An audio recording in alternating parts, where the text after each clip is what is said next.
Are you ready to get your freak on? Welcome to Move Like a Contrology Freak. My name is Kira Lamb, and this is a series of Pilates exercise tutorials for the Pilates curious up to the seasoned professional.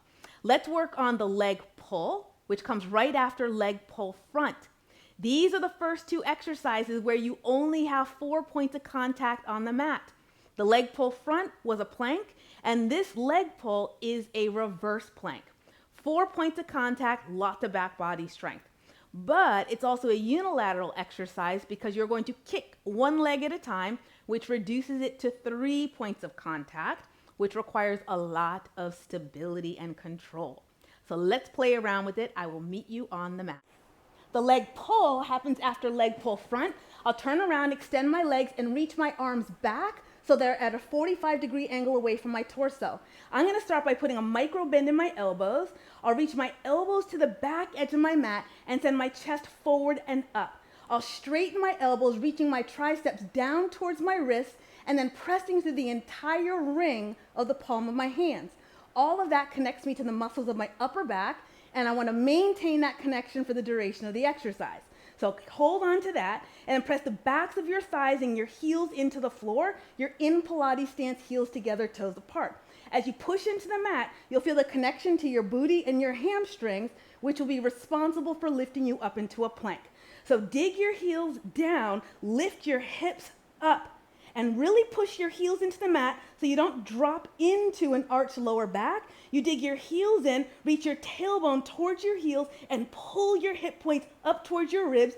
Gaze is up. Find that upward diagonal from your toes to the crown of your head. Now you kick. Reach your right leg forward and up, forward to go down. Reach your leg forward to go up, forward to go down. I reach my tailbone forward, I pull my hip points back. Other leg. Reach your left leg forward to go up, and then forward to go down. Keep pulling your hip points under your ribs, tailbone to the bottom edge of the mat. Pause here. Keep lifting your hips up, pushing your hands down, and then lower with control. As I mentioned in the previous video for the leg pull front, how you use or position your hands on the mat directly affects the level of stability or instability that you have. So first and foremost, you want to make sure you feel the ring or the entire ring of the palm of your hand onto the mat, and you want to press through the pads of your fingers. I like to do this exercise with my fingers turned away from me, and I make sure that my wrist creases are parallel to the edges of the mat. But you can also do it with your palms facing forward, so now your wrist creases are parallel to the front edge of the mat, and your index fingers are parallel to one another. You just have to figure out what feels best for your wrist and your shoulder girdle. For me, it's this. So now, once you position your hands and lift your hips up, this is a common issue. Notice how I rounded my shoulders and collapsed my chest. That's why the setup is super important. So my arms are behind me at a 45 degrees, I micro bend my elbows, and I actively reach them back and I lift my chest forward and up. Notice how that opened up my collarbone, and it also connects me to the muscles of my upper back. And then I straighten my arms using my triceps. I reach my triceps towards my wrist, and then I press to the entire ring of the palm of my hand. So now I have to maintain this.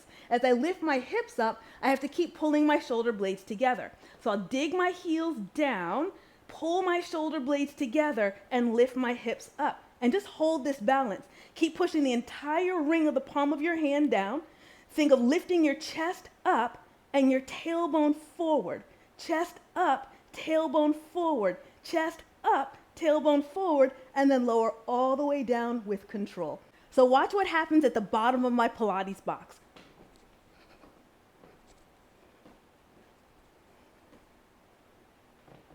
It's kind of like my ego wants me to whack my leg up to my face, but my powerhouse and my standing leg don't offer me enough stability to do that.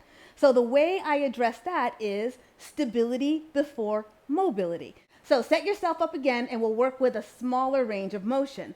So I'm going to open up my collarbone, push through the entire ring of the palm of my hands. I'm going to press my thighs and heels down, lift my hips up, gaze up.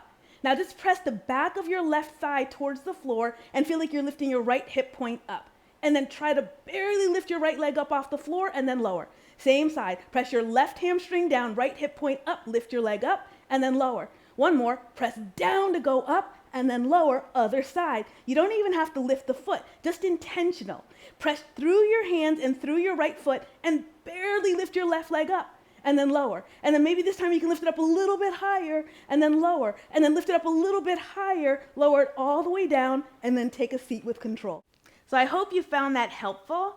If you have any questions or comments, please leave them in the comment box below and I'll get back to you ASAP. Now, if you're looking for more personalized instruction and feedback, or maybe like an actual class, I teach virtual mat classes on Zoom every single week. Go to my website, kiralam.com, and you'll find my schedule and you can register for class. For a discount, enter the code ContrologyFreak. Go figure. And be sure to subscribe to this channel and you'll get 3 exercise tutorials every week. Thank you.